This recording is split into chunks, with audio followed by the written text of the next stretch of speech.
Hi everybody, welcome back to Colors in the Bible. My name is Ingrid Nieto-Pagulayan. I'm an internationally certified image and color consultant. In the previous episode, we talked about the Bible's red man, Esau or Esau, the twin brother of Jacob, who was born red and very hairy. More than a distinct physical attribute, if you read the entire story of Jacob and Esau, you might notice that red is quite a consistent theme in Esau's life. The boys grow up to have very different personalities. Esau had a love for the outdoors, he was a skilled huntsman, and due to this, Isaac, their father, favored him because Isaac had a taste for wild game. Now Jacob was more of the homebody. He was quiet, he knew how to cook, he stayed by the tents.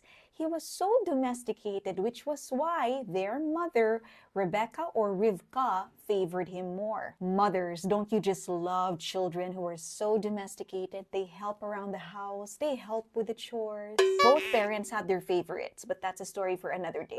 So, after a busy day of hunting outdoors, Esau came home and he was so famished. Jacob, his brother, was just at home cooking, and Esau, being so tired and hungry from hunting, probably smelled what Jacob was cooking from afar and demanded that his brother give him some of the stuff that he was cooking. In the original language, it reads, Vayazed Yaakov Nazid. One day, Jacob was cooking some stew. Vayavo Esav min hasadeve huayef. Esau came in from the field and he was famished.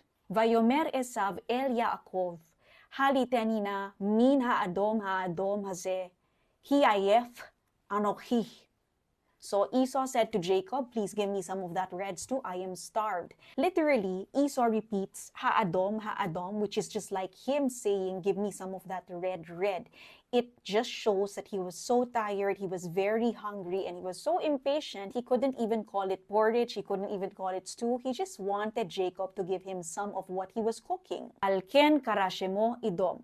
It was only after this that Esau was called Edom, which meant red. In exchange of the red stew, Jacob asked Esau to sell his birthright to him. You have to remember, Esau is the firstborn because out of the twins, he was the first to emerge from the womb.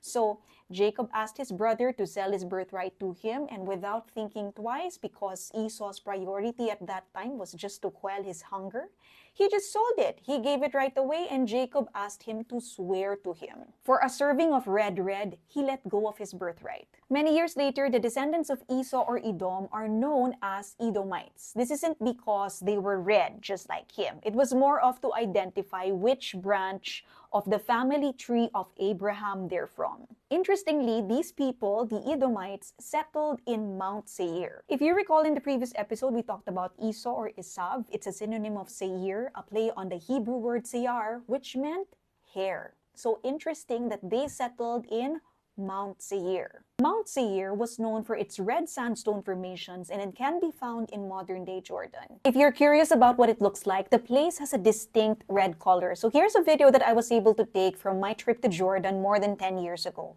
How interesting is that? We started with Esau's redness and his hairiness, and then we find out about the red stuff that he ate in exchange of his birthright, and then where his Edomite descendants settled, a mountainous terrain known for its prominent red sandstone formations. I'm so amused by that because, come to think of it, the events of his life aren't just coincidence. You really see divine intervention and of course the outcomes as a result of personal choices. It's no different from you and me today. We have a God who watches over us. We can have a relationship with Him. We can ask Him for wisdom. And then there's this other reality that we also have our free will. The question is, how are you going to use that free will? Will you use it with wisdom, guidance, and discernment? Or just like Esau, will you squander it like his birthright and live life carelessly? Thanks for watching. I'll see you in the next one.